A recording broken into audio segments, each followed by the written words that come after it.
Good evening, everybody. Thank you and welcome to this MS Views and News program. And I say MS Views and News because there is a large organization out there that a lot of people think that every small organization is part of, but we're not. We are MS Views and News, and we provide educational programs for those affected by multiple sclerosis. And we do that by live programs, and we do this on the internet. And so we just like to let people know who we are and what we are doing. Before I go any further, I want to thank Biogen IDEC for sponsoring us to do tonight's program. Again, we want to thank Biogen and the pharmaceutical industry because we do our programs based on the grants that we get from the pharmaceutical industry who wants the patients to know everything that there is to know about multiple sclerosis. Our programs are comprehensive programs.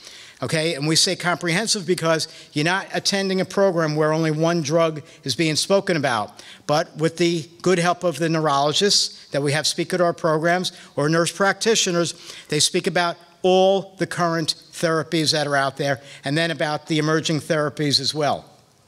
So in addition, though, to Biogen IDEC, we want to thank Genzyme, Accorda, Biogen IDEC, for also providing funds to do tonight's program. So I want to say thank you to all of them, and I hope you do too. Again, for those that don't know, my name is Stuart Schlossman, and I guess you're getting Stu's Views and MS News, which started 1 week after I was diagnosed back in '98, and we started doing that because there were people at a support group that knew nothing or knew where to get information about MS, and so I started providing this to a small group of 20, which now gets to over 35,000 in over 90 countries. So, thank you. All right, tonight's program, we're going to have Dr. Brian Steingo, who most of you know, and he will be speaking about what I just spoke to you about. He'll be speaking for about 40 minutes, after which we'll then do Q&A. When we're finished with the Q&A, we're then going to have Jeff Siegel. And Jeff Siegel is going to speak with you all about how to reduce pain that some of you might have from your MS, spasticity and otherwise, and how exercise is going to help with this. So without any further ado, let's get started. Oh, by the way, we have a bowl-a-thon coming up, March 29th. And that bowl-a-thon is going to help to fund a stem cell therapy study. So we do hope that you all could be at that bowl-a-thon and help us to raise the funding needed to do this. He doesn't need steps. Thank you.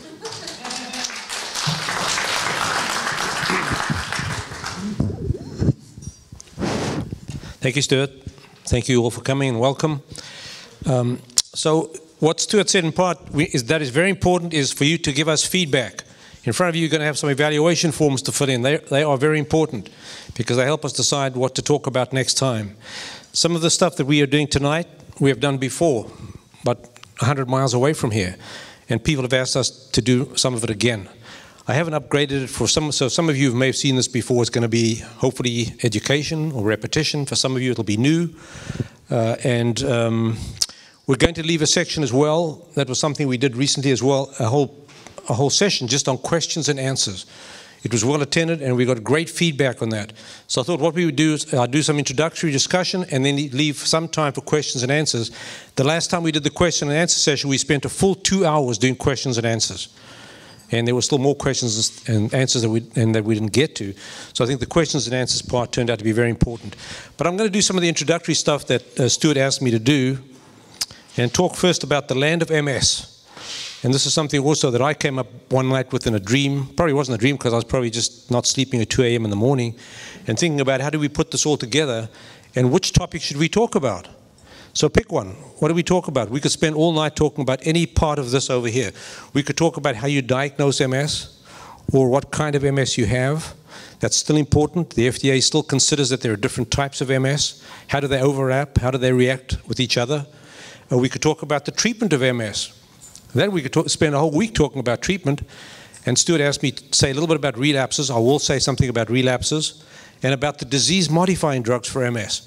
This is an amazing part of MS, isn't it? 1993, May the 1st, 1993, or May 1993, we got our first drug for MS. If we were sitting here in April 1993, this section wouldn't even exist here.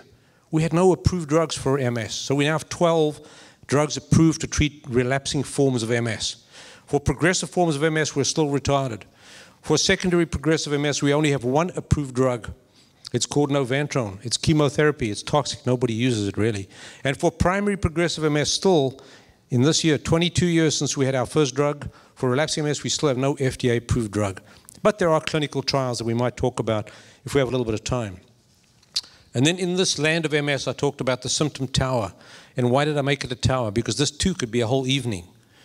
And if people write that down, we might spend a whole evening talking about symptoms. And sometimes we do talk about symptoms. How do you manage your bladder? How do you manage pain, depression, anxiety, fatigue, all the symptoms of MS? That's why it's a tower. There are so many symptoms. You have a big, tall skyscraper to deal with all the symptoms. And then the medical support, which is a lot more than having good rapport with your neurologist, but all the other people that are involved in giving you medical support, the ophthalmologist, the physical therapist, the urologist, the psychiatrist, all the other people that could be involved in making your management the best that it could be. And then social support, and that's very important too, being part of a social group. So I'm not sure, we'll talk some more about that, just how important that topic is, and self-help, what you do for yourself. So actually, if I did this land, I should put self-help at the bottom as the foundation. Because if there is no self-help, if you do not participate in this program and do things for yourself, whatever they might be, then everything around crumbles. It's a very important part of this program. Specifically, what Stuart wanted me to talk about a little bit tonight is the invisible symptoms of MS. And so, you know, the National MS Society puts out a brochure, and it's called "You Look So Good," or "But You Look So Good," or "Wow, You Look So Good." And this is something people with MS commonly experience, because they don't look bad often. They look good. Not everybody looks good, but, you know, they look good. And so, but they don't feel good. They might feel exhausted. And how do you tell if someone's fatigued? Unless they fall asleep in front of you. How do you tell if someone has pain, or burning, or tingling, or their memory is not good and they're embarrassed because they can't remember your name? I mean, these are invisible symptoms of MS, and they are disabling symptoms of MS. You can't see them when you look at someone, but they are disabling. They disable people from occupation. The commonest disabling symptom from MS for young people that lose their job or stop working is cognitive problems, because some physical problems you can replace. Guess what? If your mind is sharp but you can't walk, you get a wheelchair, you get a van, you can drive to work. You can work. I have multiple patients who do that, drive to work. Can't walk, can't stand, but drive to work. Contribute very well. But if they can't think, there is no wheelchair for the mind. If you can't think and you can't remember, you can't work. So these invisible symptoms are crucial, such as memory problems, fatigue. So these are invisible symptoms. They're not symptoms that are outwardly apparent. They're something you feel internally. And here's the first one, and this is fatigue, which is hard to define. How do you define MS fatigue? It's very hard. If I ask you to describe it to someone, could you describe it? Everyone feels tired sometimes. But this is fatigue beyond tired. This is fatigue when you had a good night's rest, you wake up in the morning and you're exhausted. It's both physical and mental fatigue. It's fatigue more than you would expect in a given situation. Again, it's a very important kind of fatigue. It's not muscle fatigue. It's not motor fatigue. Social Security says to us when we write someone has fatigue, they say, well, did you test their strength? Did you ask them to do 10 repetitions and find they were weak? And we have to write back and say, we're not talking about that fatigue. We're not talking about motor fatigue. Yes, people with MS commonly have motor fatigue from repetitive activity. We're talking about the lack of endurance kind of fatigue. Oh, this is just at the bottom here to highlight that this type of fatigue is not laziness. This is something I hear every day or every week, that, you know, my spouse, Mary, is lazy. She could just do a little more. You know, stand up, do a little more, not trying hard, lazy, or lack of motivation, or it's psychological. Should we get the psychologist involved or somebody? It's none of these things we're talking about. You know, those things could be there sometimes. We're humans. But we're not talking about people that have that problem. We're talking about something that's not that problem. It's very important. Sometimes I have people come into the office and tell me that their spouse thinks they're lazy. And I say, where is the spouse? They're not here. That's the first important thing. They're not here. They need to be part of this team we talked about. They need to come and talk to me with you, and so we can explain that you're not lazy, that you have MS fatigue. You have a lack of endurance. It's very important that the whole team participates in this. This is a fatigue severity scale. I just put up there. You don't have to look at it in detail, just to show you we have many fatigue severity scales, many fatigue scales. And I sometimes measure this, especially it's the first time I see someone, what's the effect of fatigue? Does it affect your motivation? Does it affect does exercise bring it on? All kinds of questions about it. We don't have to spend too much time about that. But here's another very important part about this invisible symptom of fatigue, is that there's two kinds of fatigue. There's primary fatigue and there's secondary fatigue. So it's important for neurologists not to automatically blame it on fatigue. So if you come in to see the neurologist and say, I have fatigue, and he says, try Provigil, that's not good. He needs Provigil probably at that point. Because primary fatigue of MS is only one part of fatigue. It's very important to look at secondary fatigue. Why are you fatigued? Could there be something other than just this unexplained MS fatigue? I'm only going to treat your primary MS fatigue after I've ruled out you have one of these secondary things. They're very important, or we might treat both together. Are you fatigued because you're so weak, because you're deconditioned, because you're not exercising? So exercise is very important, and I'm talking about physical exercise. It's very important for your strength. It's very important for your endurance. It's very important for your memory. This has been well shown. And I don't know, in the last week or 10 days, an excellent article in the Wall Street Journal. Did anybody see it? In the Wall Street Journal, it was called something to the effect of Brain Heal Thyself. Did anybody read the Wall Street Journal in the past 10 days? You can all look it up. I'm going to give you the name of the author. If you want to look it up, you can look it up and just do a Google search. You'll find it. The author's name was Doidge, D-O-I-D-G-E. It was a superb article on the importance of physical and mental activity and how it impacts you.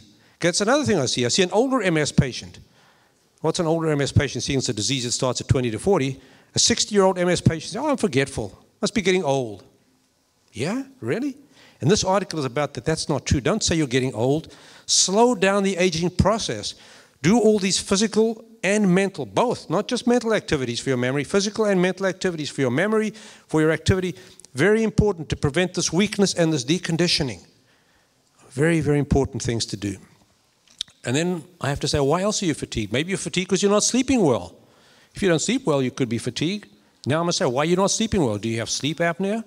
What about your bladder? How's your bladder working? Are you going to the bathroom 5 times at night? Maybe I can help your fatigue if I give you something for your bladder. Do you have pain? Maybe pain wakes you up at night. You have pain and spasms. So there are a whole variety of things over here that could be affecting your fatigue. Medications. You just started a new antidepressant or some new medication for your bladder. Something is making you sleepy. There are a variety of things to look at, and I need to evaluate and say, let's first look and see, could you have secondary fatigue? I'll give you something for your bladder. You will sleep better through the night, and guess what? You're going to feel better tomorrow. And I'm going to say, go and exercise. Start exercising. Very important. So start exercising, change your diet, sleep better, and then guess what? Your fatigue improves. But if it's none of those things and you have primary fatigue, then we have to consider medications for primary fatigue. And here you see some of them.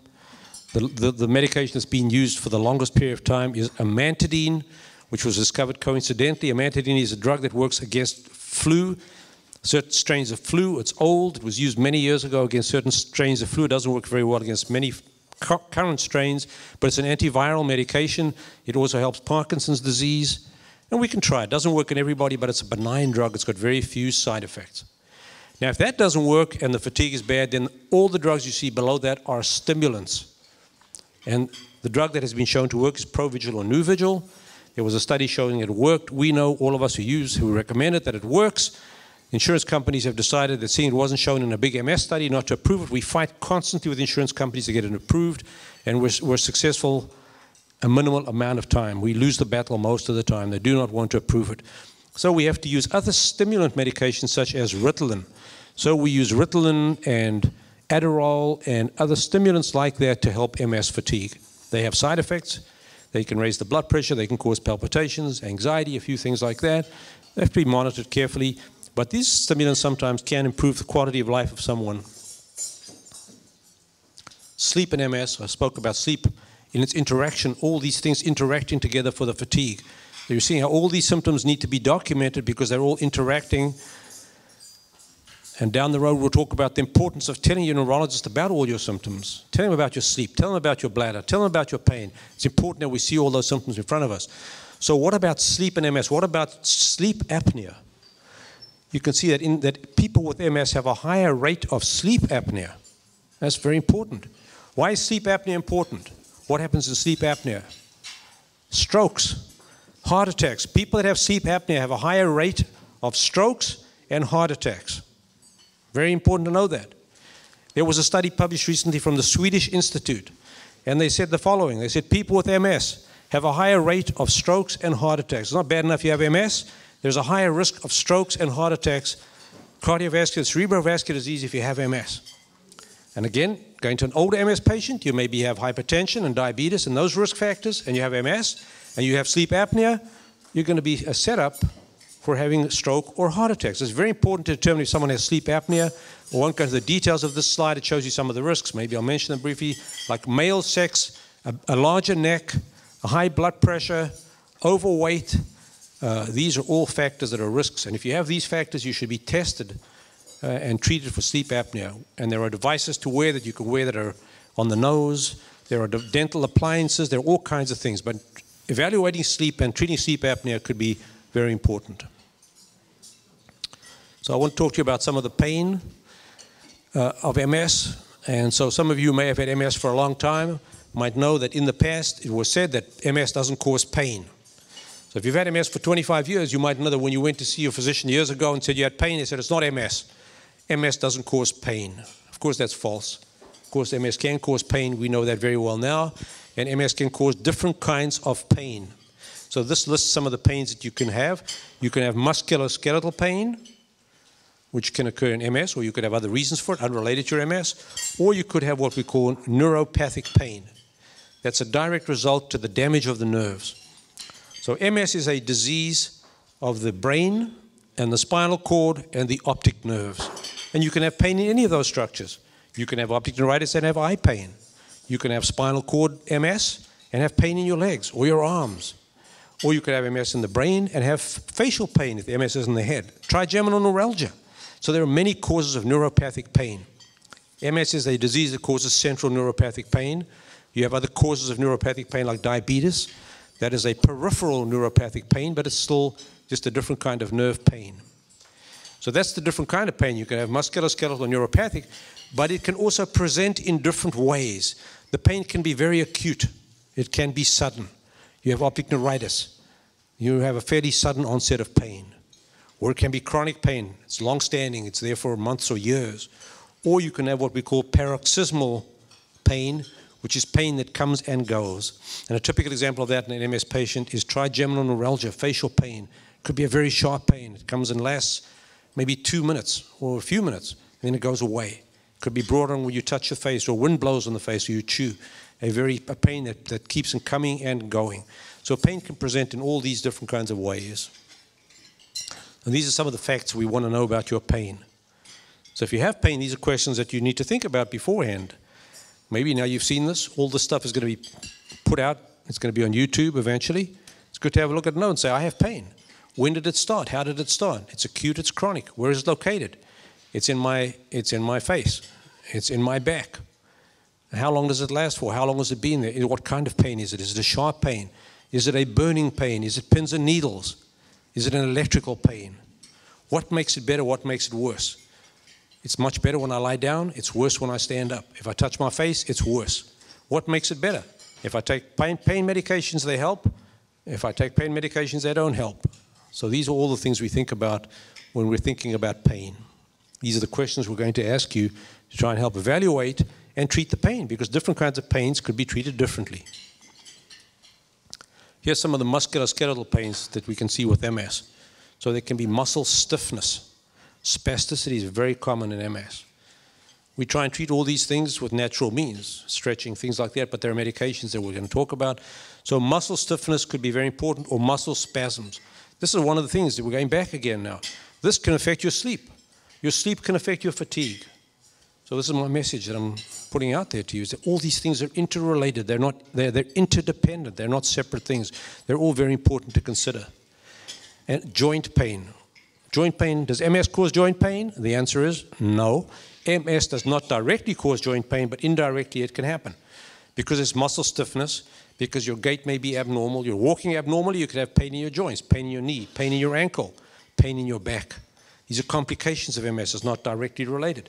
Sometimes the medications you're having could cause joint pain, Or you could have joint pain from another cause. If you have MS, you might have another autoimmune disease causing joint pain. Or you might just have a common thing that all humans have is just joint pain, back pain, chronic degenerative neck and back pain. So there's many reasons why you could have neck and back or joint pain that are not directly related to your MS. And then headaches.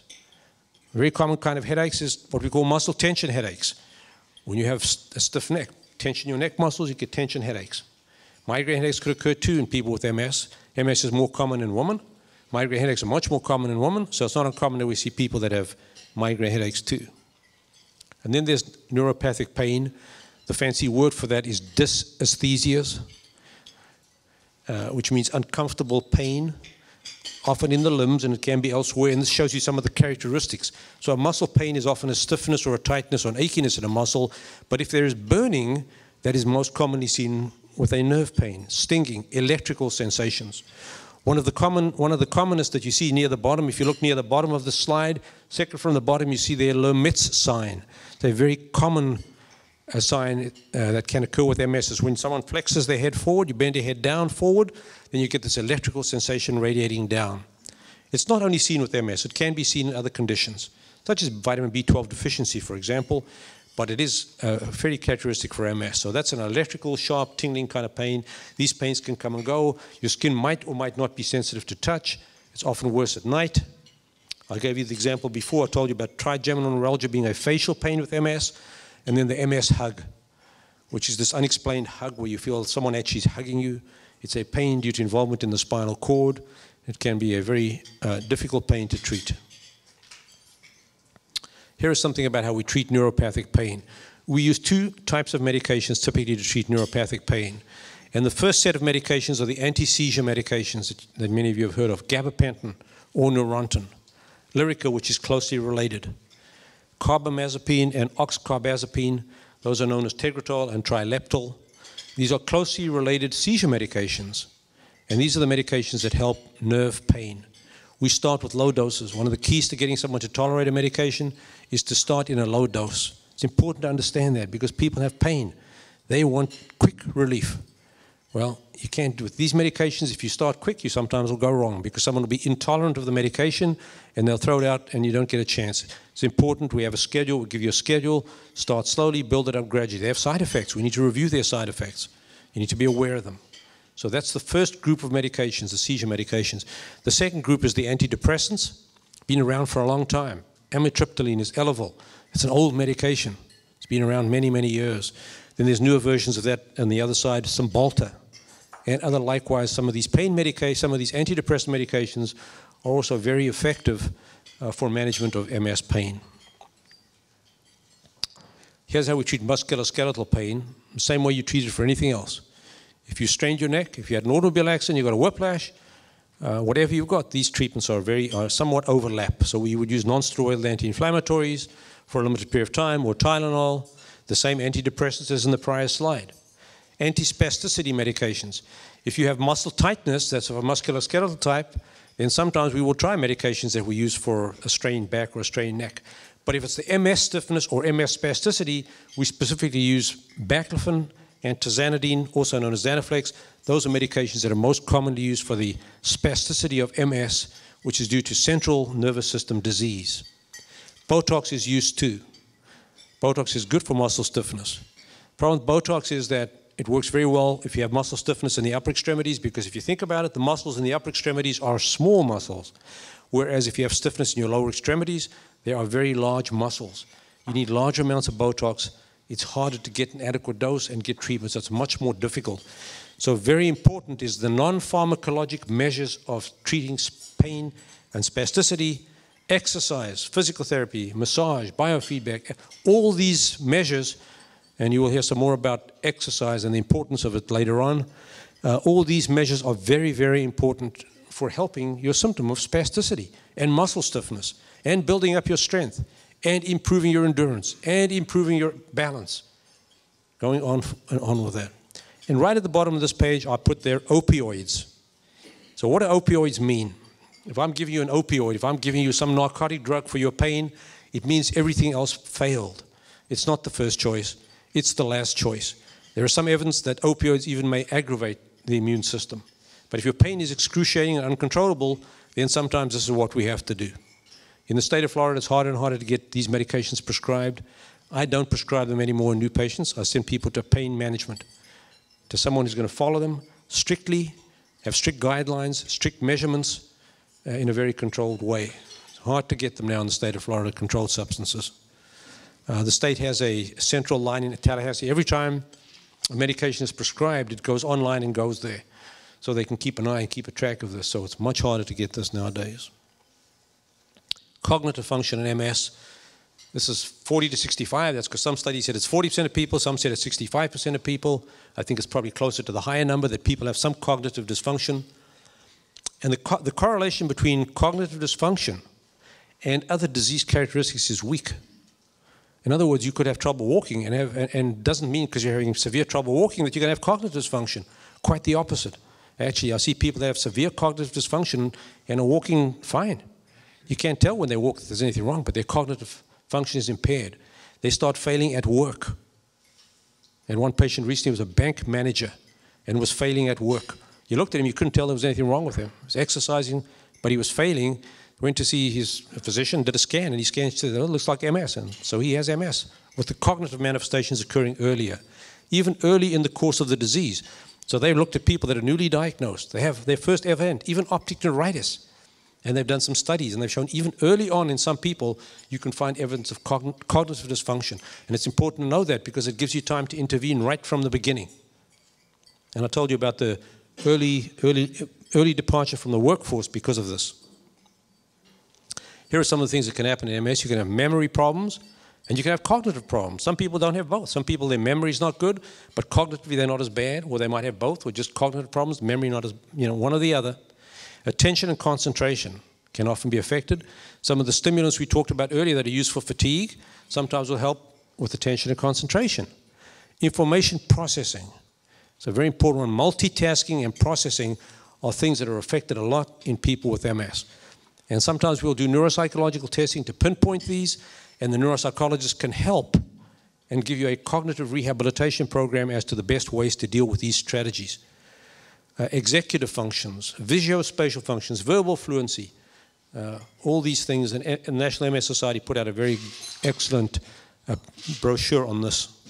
How do we manage this?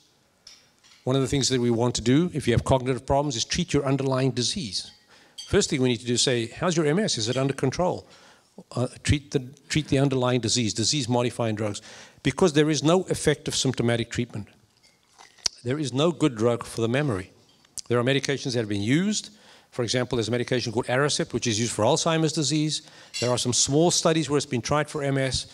There really is no effective, it really is not an very effective medication for MS. There are people who try it, they say it helps them. There's really no conclusive evidence that it really works well.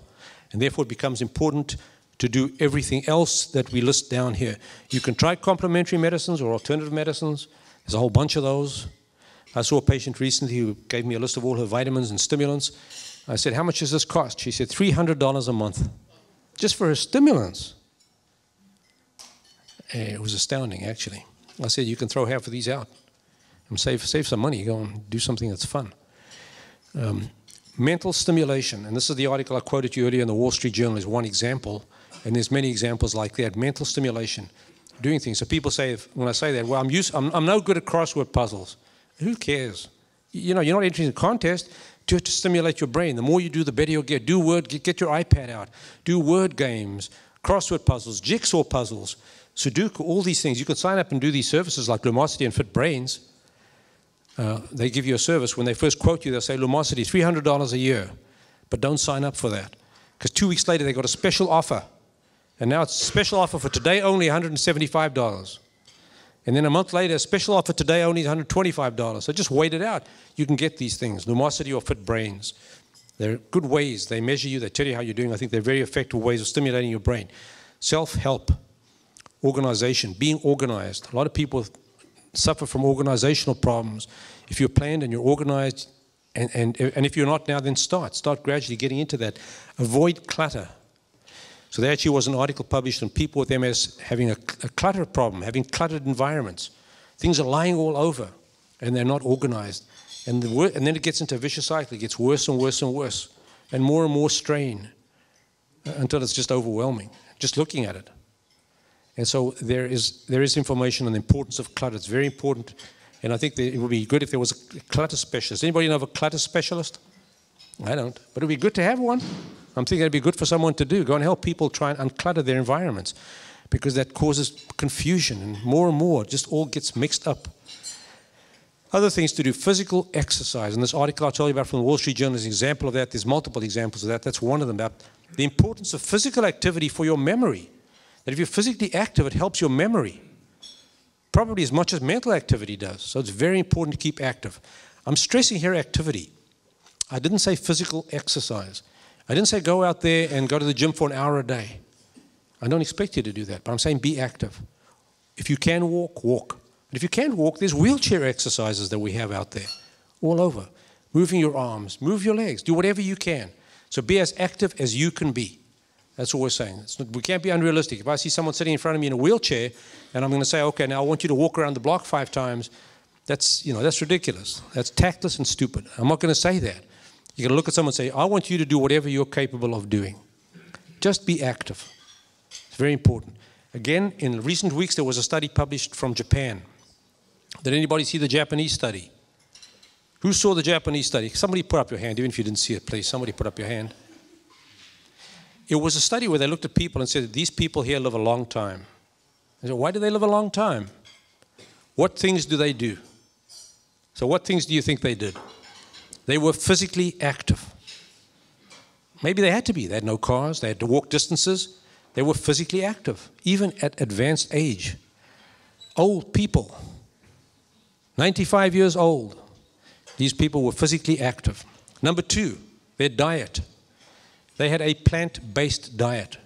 Why? Not because they didn't like to eat animals necessarily, which to me would be a good reason, but their reason was they couldn't afford it.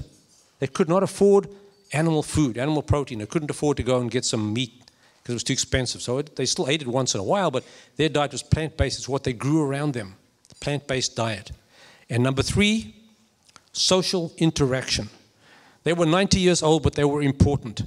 There's something in this society here, in this where we are, that seems to have like disappeared to some degree. I see people that live down here, but the family is up north.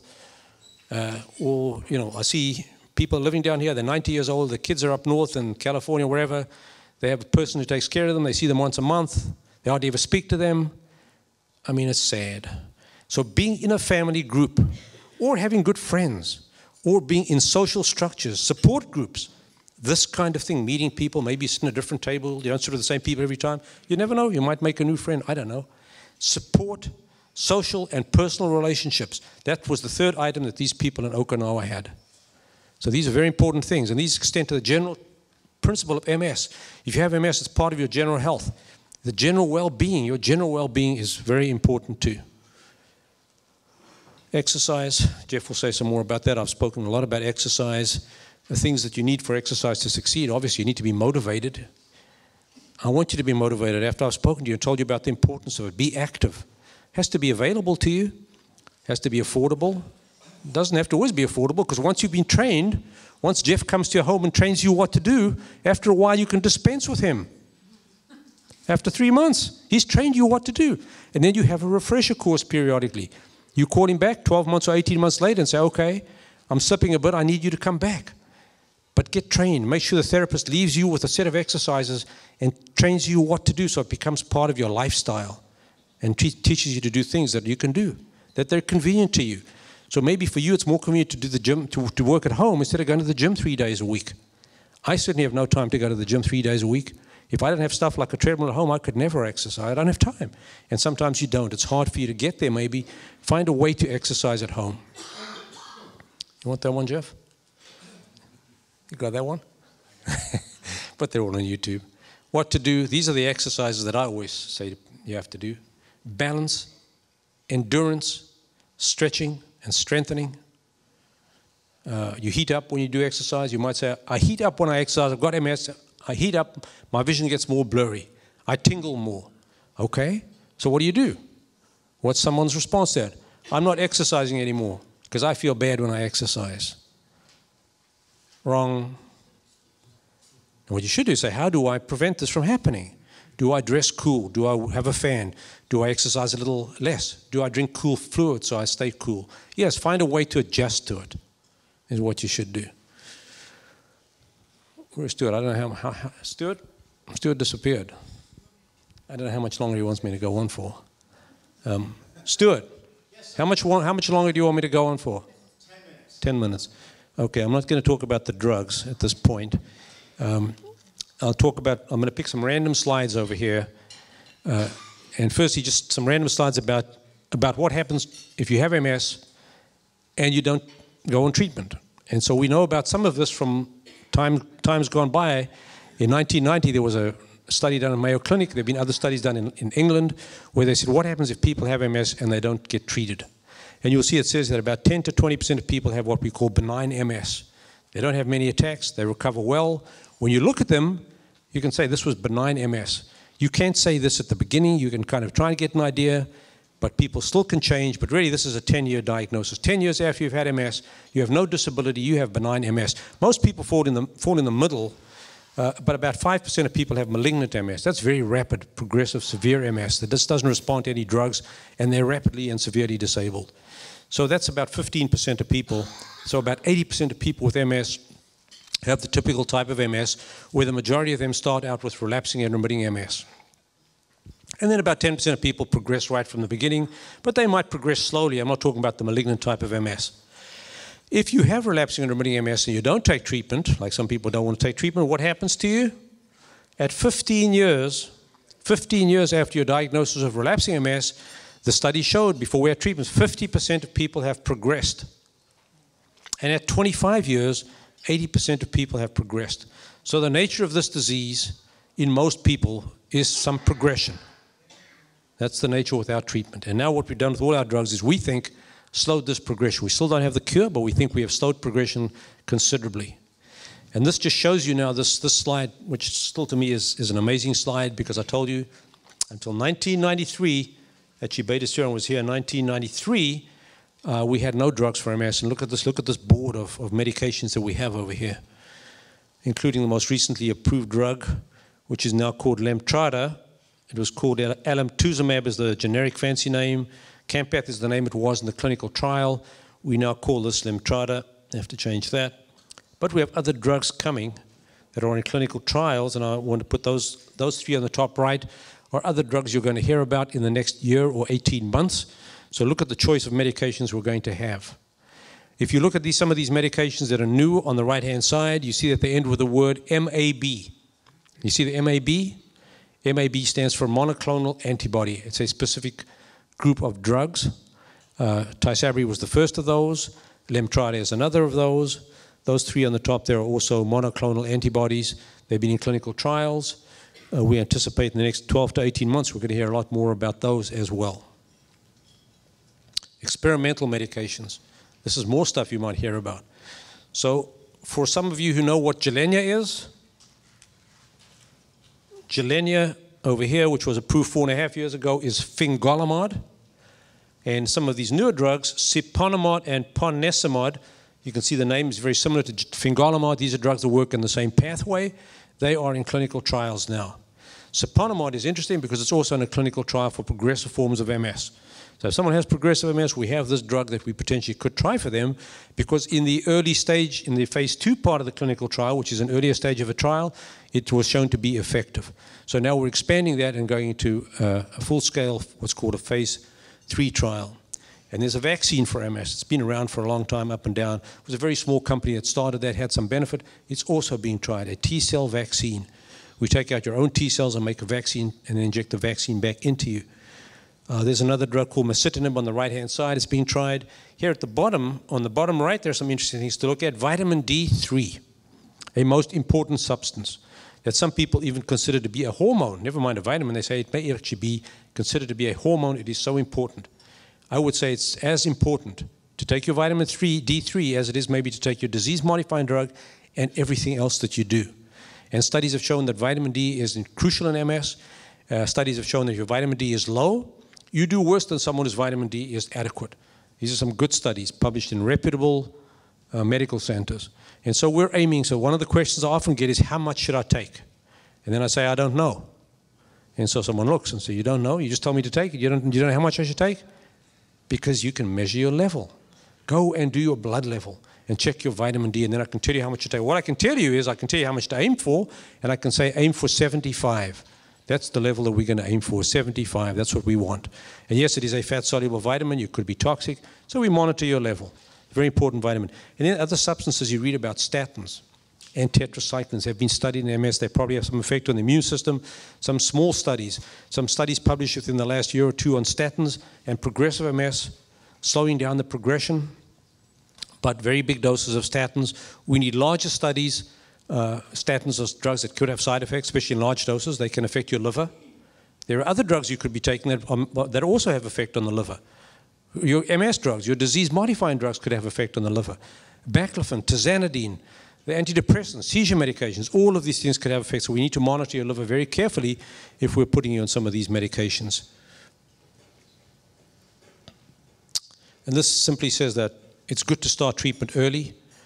When you get the first sign of MS that we call the clinically isolated syndrome, we used to call it that, we maybe call it your first MS event, that if you started treatment early, there was a reduction in the risk of developing definite MS. There was a delay in the onset of subsequent symptoms confirming the diagnosis of MS. Stuart, I think, I can go on for another half hour, but do you want me to? 10? Oh, I got an extension? Oh, wow, okay. Some of the goals of treatment. So this is one of the big questions that always comes up. How do you know if my drug is working for me? How do I decide what drug to take? How do I decide what to switch to? And so these are the goals of the treatment. What do we want to do? We want to stop you from having relapses.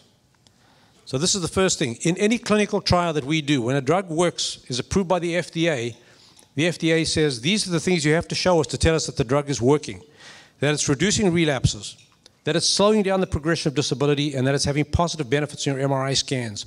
At the end of the trial drug, 1 to 2 or 3 years, your MRI scans have to look better than the people that are not on this drug. That's how we do a drug in clinical trials. Well, guess what? In the office, that's exactly the same thing we do. Every time you come into the office, these are the questions we want to know about. Are you having relapses? Has your disease progressed? What does your MRI scan look like? And we're not going to look at the MRI scan every time, but every time you come in, you're going to report if you're having a relapse, and I might say, is your drug working? Or we might say, you've progressed, your walking has slowed. Your thinking has slowed. Cognitive things, don't forget about that. So these are all the things that we look at, the goals of treatment. And then we would look also for your general well-being. We need to say, how are your symptoms? Are we managing your symptoms? Are we managing your sleep, or your pain, or your depression? And are you taking your medication? We have to make sure that we can give you this drug that's safest for the longest period of time. Adherence is a big problem. And these are things we look at. So when you're picking your drug, you're saying, I want to know everything about it. And what are the things you're going to look at? Is it safe? Safety. Efficacy. Does it work? Will I tolerate it? How do we monitor for this drug? What tests do I have to do? Do I have to go for lab work every month or every 3 months? Do I have to see an ophthalmologist? Do I have to see a cardiologist? So these are all things we want to think about. The cost and the convenience and the risks and the benefits. Guess what one of the biggest stumbling points is? So we might pick the drug. We might say, we like this drug. We like the safety of it. We like the efficacy. We're comfortable with the tolerability. The monitoring is okay. We can do that. We can do the screening. We like the risks and the benefits. We like everything about it. Guess what? Insurance company now steps in and says, no, you can't have this drug. So we got to fight for hours to get it for you. Again. So that's cost and convenience. It doesn't matter sometimes what we pick. They're going to tell us what to pick. And these are all the things. So when you come and sit in the chair in the office with your neurologist and say, I want to pick a drug, and people sometimes say to me, well, what would you do if you were me? And I mean, I should just say, I'm not you. I'm me. We have different choices. And so sometimes you could have a personal preference. I might say, I don't care about a needle. A needle doesn't bother me. Or I might say, I don't want a needle. And so there's many different things. I just put up this slide to show you all the different things that come into play that we have to think about when we think about a medication. These are all important things to think about, besides what we talked about before: safety, efficacy, tolerability, the convenience, the monitoring, the screening, pregnancy issues.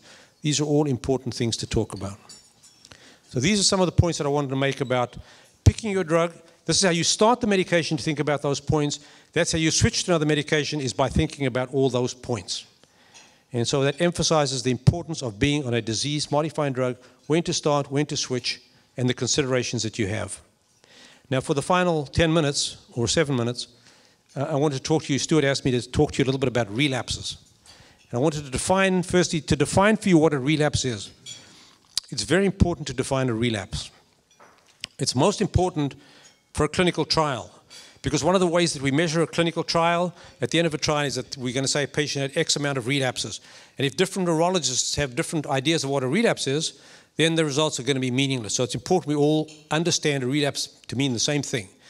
And the first thing about a relapse is that it could be an entirely new symptom, or it could be something you've had before that gets worse. But it must last for at least 24 hours. So if you tell me that you had numbness and tingling in your feet for 15 minutes, I'm going to tell you were sitting with you in the wrong position or something. It's not a relapse. It must last 24 hours. Remember, people with MS have good and bad days. There's always good and bad days. So we're talking about something that's outside of that range. So your symptom must last 24 hours to be considered a relapse.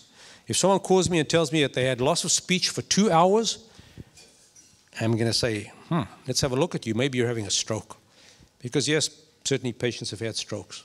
Recently had a patient in their 30s, in her 30s, who had a stroke. It wasn't MS symptoms, it was a stroke. Actually, it was a TIA, not a stroke. It was a TIA. It was a warning of a stroke. Because the symptoms didn't last long, I said it doesn't sound like a relapse. So for something to be a relapse, it must last 24 hours, right? And it must be something new or old that got worse. 24 hours is important. There's some other important things about it. There should be no other way you can explain the symptoms. So let's say you have a urinary tract infection. Your temperature is 102. You feel bad, and your walking is worse. Are you having a relapse? No, you're having a pseudo-relapse. It seems like you're worse because you are sick. Your temperature's high, you feel bad, and when the fever is treated and your urinary tract infection gets better, you may be much better. That might not be a true relapse. So we need to be sure there's nothing else that's causing your relapse. That's very important about the temperature. On the other hand, though, we know that infections and fever can actually bring about a true relapse. In that situation, as your fever goes down and your infection is better, you might actually say, I feel worse. Or the symptoms may only come on a couple of days later, then you could actually be experiencing a true relapse.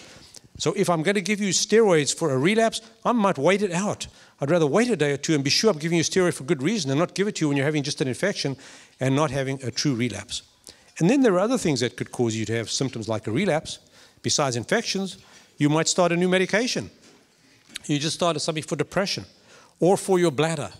Guess what? You feel tired, you're fatigued, you feel dizzy, and in fact, it's your medication. So I need to rule out that there's not other things that could be causing you to have these apparent relapsing symptoms before I treat you. Because the treatment for relapses is significant medications. And so the commonest medication that's used for treating relapses is Solumedrol, which is high-dose steroid. That was not the first medication approved to treat MS relapses. Actually, even before that, ACTH, which is a hormone that is naturally produced in our bodies, in our pituitary gland, was found to help MS relapses. That goes back over 30 years. Subsequently, Solumedrol became the drug of choice because it was much more convenient. So those are our options now. The standard of treatment usually we're going to use for treating a relapse is going to be Solumedrol, intravenous steroid for 3 to 5 days. Steroids are not benign drugs. Steroids have side effects. They can cause you to retain fluid. You can gain weight. If you have high blood pressure, your pressure will go up if you gain weight. Steroids can affect your diabetes. If you're diabetic, your blood sugar might go out of control. We need to know about that. Long-term steroids have other side effects. They can have side effects on bones. They can cause osteoporosis. They can cause cataracts. Steroids can affect the stomach and cause ulcers. So these are not benign drugs. It's not just something simple like having a relapse, let's do steroids. They are not benign drugs. Especially when you use them recurrently, they have more higher risk for osteoporosis and bone fractures and problems like that. If the steroids fail to treat your relapse, so if you have a relapse and the steroids do not work, your symptoms are ongoing and the Solumedrol does not help, or you cannot tolerate the Solumedrol, there are other side effects, or you have no veins, then we would consider using Acthar. So Acthar gel comes in a gel, in a vial, which you can give to yourself. You can inject yourself 1 cc a day for 5 days into the skin or into the muscle. And that is an option we can use when the steroids have failed. It is an effective medication. It's been shown to be effective for over 30 years for helping us treat relapses. So that is the summary of relapses. I want to stress the point of make sure there's nothing else causing the relapse before we decide on the treatment, and then decide on the necessity of treatment, because the drugs are significant medications. So I'm going to end there. Thank you. Thank you. So what we're going to do now is we're going to go around the room, okay? And me, all right? And I want somebody to raise their hand and say, I have a question. Come on. We're waiting for this doctor. He's getting, he wants to get questions. That's good, but I'm going to run here first. I don't know if he's listening, but we'll shout it out.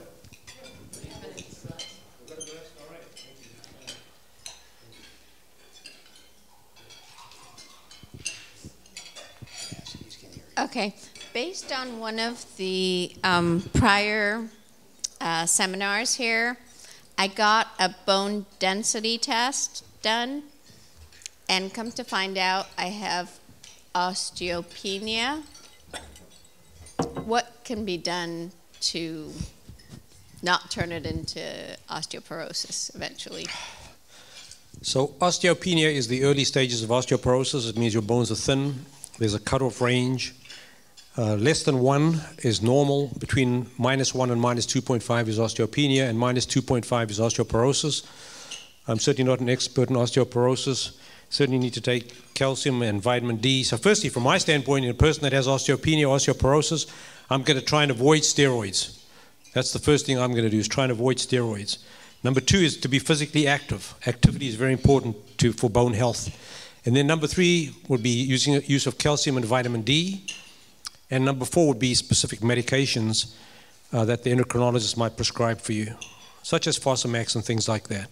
I don't know at what stage they would intervene, but I think those are like 4 steps to try and consider. By the way, before we go to the next question, you got to please wait until I get to you with the microphone. Don't just shout anything out, because we want the people who are going to watch the video to hear the question. If the microphone's not there, they're not going to hear it. Also, know that nobody's going to see your face, okay? They're only going to hear your voice. If you don't want people to recognize your voice, then just speak like Mickey Mouse or something, okay?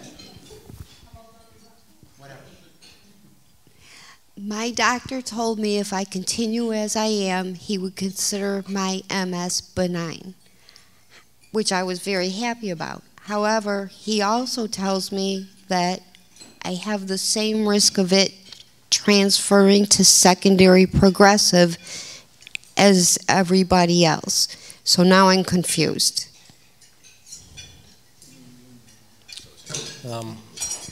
I mean, there's no good way of telling. This is a very unpredictable disease. So the fact that I told you is that 10% to 20% of people, probably about 10% of people, have benign MS. That basically means they've had MS for at least 10 years, and you take a look at them and you can't even tell pretty much they have MS. That's benign MS. Right? As I told you before, without treatment, if you don't treat people with MS, then they have a 50% chance of progressing in 15 years and an 80% chance of progressing in 25 years. And if you do treat people, they don't respond all the same way, they still might progress at a slower rate and transform from relapsing remitting to secondary progressive. If you have benign MS, there is still a chance that it could change. So benign MS means it's benign at 10 years. They've actually looked at some people with benign MS and looked at them at 20 years. And over the next 10 to 20 years, some of them have progressed. Even though it was benign at 10 years, they still have progressed. So therefore, all the things that I've told you about over here tonight, that we've spoken about, and there's a whole section we didn't talk about, like the self-help, but things that I talked about all the time, diet and exercise and things like that, because you're benign doesn't mean you ignore it all, and just go about and be carefree and not eat and take care of yourself. You still have to do all those things and still have to follow up, because there is still some risk. He is correct. There is still a risk that benign MS could progress. It's less likely than if you don't have benign MS, but it still could happen. Hold on a second. Where's the microphone? You're going to have to repeat to her. Yeah, we'll take it there. Walk. It's good for you. Thank you. Exercise. Do some activity. See. So how do you tell when you've gone into secondary progressive? Well, I mean, there's no way of actually measuring it. There's no blood test you can do. There's no line in the sand that you cross over it. Nothing happens. You don't turn a different color. I mean, nothing happens. So what happens is that you start to slowly progress. If you've been benign MS for 10 years, it means that someone looking at you couldn't even see you have it. You're hardly aware that you have it. And now all of a sudden you start to slow down a bit. Your walking is a little worse. Your cognitive, your thinking is a little worse. Things are just gradually starting to progress. You're not having a relapse. You're just gradually starting to progress. There's no actual measure that we have, unfortunately. No blood test, nothing like that. Just slowly getting worse. Okay. Okay. First there, then there. 2 parts. How quickly should the steroids work, and what did you say the drug was if the steroids don't work? Okay. So what steroids are doing is that they are reducing inflammation in the brain. That's the most important purpose. The first thing they're doing is stopping the inflammation. So they're stopping, hopefully, the progression of the relapse. Now, when there's been some inflammation in the brain, there is some damage that's been done, some structural damage. Hopefully it's temporary and you might recover soon. The damage could be more extensive. Then it might take longer to recover. So the recovery process can take days to weeks to even months. But the first thing we want to do is see that the progression is halted by the steroids. That's step number 1. But the time of recovery depends on where the relapse is, how severe it is. I mean, like with optic neuritis, if you think about it, the optic nerve is a very short nerve. You might recover fairly rapidly. But if you think about something in the spinal cord down to the feet, you've got very long nerves that have to have some recovery. It could take much longer to recover from something like that. The drug that is used other than steroid is called Acthar, A-C-T-H-A-R. So the hormone that is made in the pituitary gland is called ACTH, and Acthar is derived from pituitary gland extracts. It's actually derived from pig pituitary gland extracts. You mentioned something about optical things. So OCT, did you get a chance to mention anything about the OCT testing? I didn't mention it, but I can mention it. Could you please? I mean, OCT testing is testing that measures in the back of the eye. There's a nerve fiber layer. It's called the retinal nerve fiber layer. It's part of the retina. It's a fiber of nerves. And in people with MS, just like we have thinning of cells in the brain atrophy, measuring the thickness of the retinal nerve fiber layer tells us something about, the progression of the MS. It's a way of measuring the progression, especially if you had optic neuritis. If you've had optic neuritis and your optic nerve is affected, then the nerves from the optic nerve will go to the back of the eye, and you'll see a thinning of the retinal nerve fiber layer. So OCT is a test that measures the retinal nerve fiber layer. In trials, it's used sometimes as a measurement. If you see it getting thinner, if you see the retinal nerve fiber layer getting thinner, it could be a sign that the condition is progressing. So that's what it is, a test to measure the thickness of the retinal nerve fiber layer. Thank you. I feel like I'm currently having some MS fog, and I'm just kind of curious. I know you can't say definitely how long it lasts and stuff, and it feels like it's sort of tapering off. Is that like a typical thing? Does the fog sort of lift after a while, or does it ever go away all the way once you've had it? No, I mean, it's like the answer to that is like all symptoms of MS, which are unpredictable and can come and go. And there are many factors that could interfere with this MS fog, which is, again, one of those symptoms of MS that's hard to define. Is it confusion? Is it loss of memory? Is it all of the above? What is it? And people can always have good and bad days. So if you don't sleep well, your fog's going to be worse. If your bladder's kept you up all night, your fog's worse. If you start to take antidepressants, the fogs may be worse. If you're under stress, whatever it may be, personal, work, whatever, the fog could be worse. Now you lose the stress, the fog could be better. So it's subject to the same variables as we talked about with everything else. Does that kind of answer it? I mean, there's no good answer to it. It's one of those symptoms of MS, just like some of the other invisible symptoms. They're hard to define. But you've got to look for anything else that could be interfering with it, like sleep and things like that. Dr. Steingo, 7 years ago, I've been on Copaxone for 7 years. And when I was taking the daily injections, I had absolutely no side effects. And now I am taking the new 40 milligram 3 times a week, and I've become very itchy. So I needed to ask you about, I know I'm taking Benadryl with it. How long will it take for the body to adjust to that? Will it adjust, or should I just keep going on with Benadryl? So typically I don't like to recommend you take one drug to overcome the effect of another drug. Right. This is something a few people have said, that they're having more reactions now with the 40 than the 20.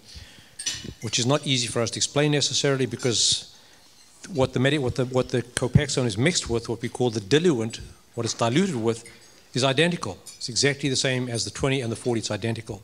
And the dose of Copaxone is slightly higher. That's the only difference, really.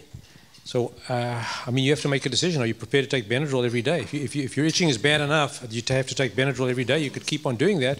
You might eventually get used to it, but you've been on this for 7 months already, and you're not used to it. I don't know that you're going to get used to it.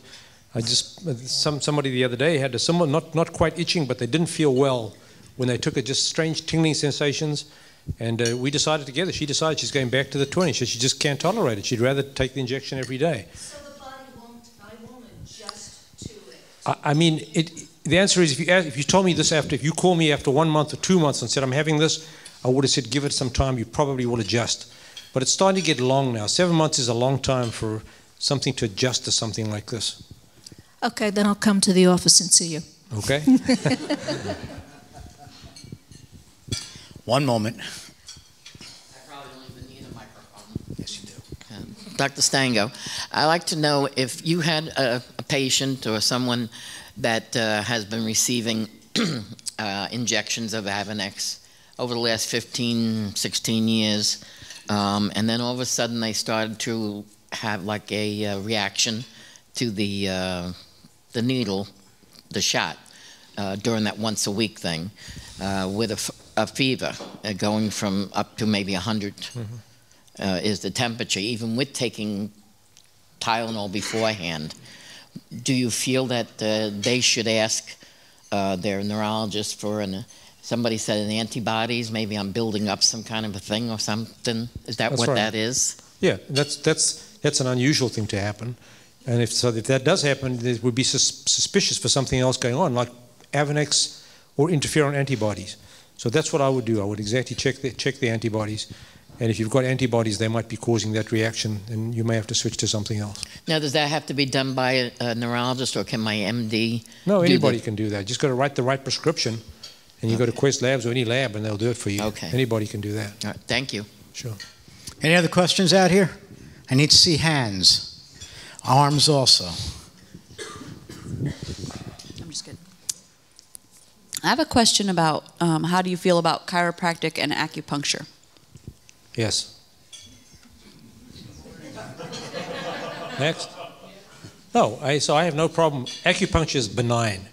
And I think acupuncture, there's no harm in trying acupuncture. It's certainly not going to do any harm. So I have absolutely no objections to acupuncture whatsoever. With chiropractic adjustments, I have no problem if they work on your lower back for that area.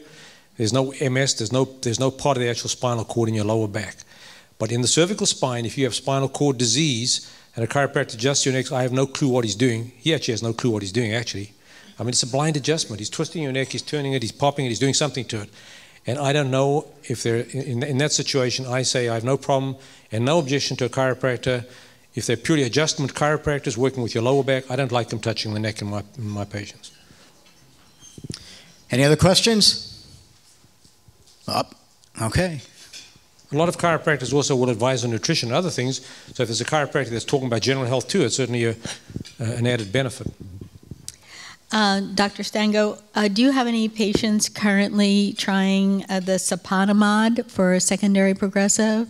And if so, are they having good luck with it? And are there any other, what else can we expect for secondary progressive?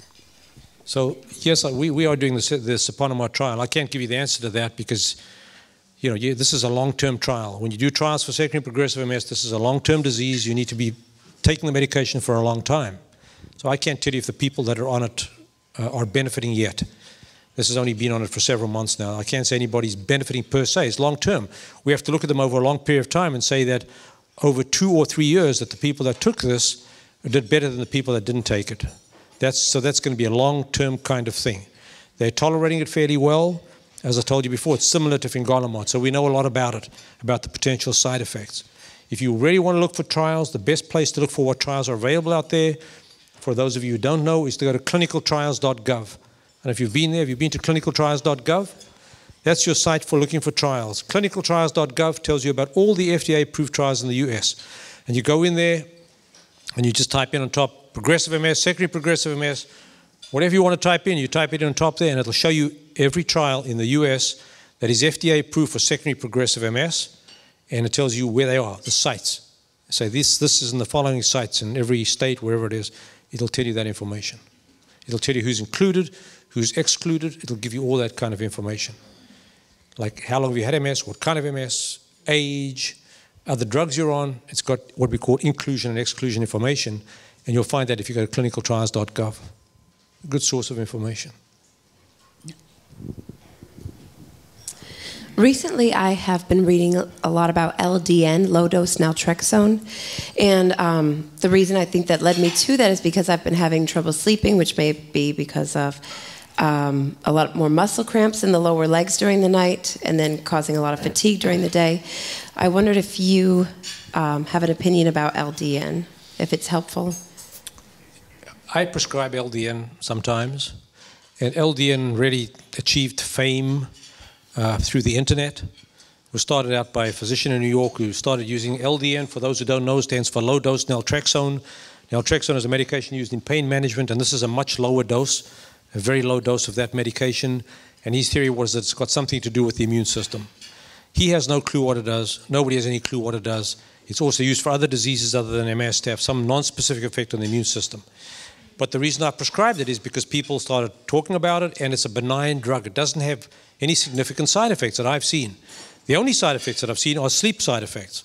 I've seen it cause sleep disturbances. So if you have a sleep problem, I don't know that's the right drug for you. But other than that, it seems to be well tolerated by most people. And then there's no large clinical trials because it's cheap. It's inexpensive. There's been no, there's a few, if you look them up, you'll see 2 or 3 clinical trials that have been performed, including one by a very well-known neurologist, Bruce Cree, in San Francisco, reporting trials on LDN suggesting some benefit. But these are trials of only 50 patients. They're small trials. So if people ask me for it, as long as there's no contraindication to it, I say, okay, we can try it. Thank you. And it's made by a compounding pharmacy. You can't just get a prescription and go to your regular pharmacy. You have to really get it from a compounding pharmacy. When I attend these conferences, you hear a lot of things, of course, some of which are anecdotal. And the most anecdotal is discussions about the use of stem cell research. Is there anything really significant going on there? Should we look into that? Is there somewhere to read about it?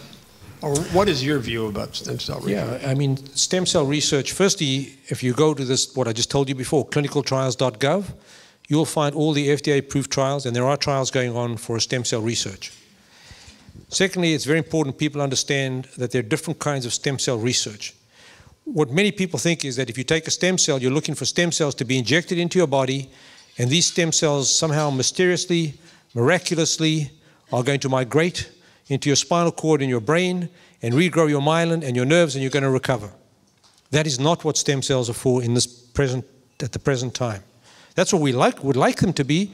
We would like a stem cell to be a cell that causes recovery and repair. That's still the future. Because if you get a stem cell, how does the stem cell know where to go? If we inject a stem cell into your body or my body, where does it go? It's got a million places it could go to make me better. It could go to my head. My grandsons wouldn't make fun of me. But I mean, it could do all kinds of things to you. It doesn't know where to go. So stem cells are not currently for repair. They will be when we can put a growth factor in your body, and that growth factor tells the stem cell to go, that you are a stem cell that must go to the brain and repair myelin or something like that. So right now, the main purpose of stem cell studies is to repair your immune system.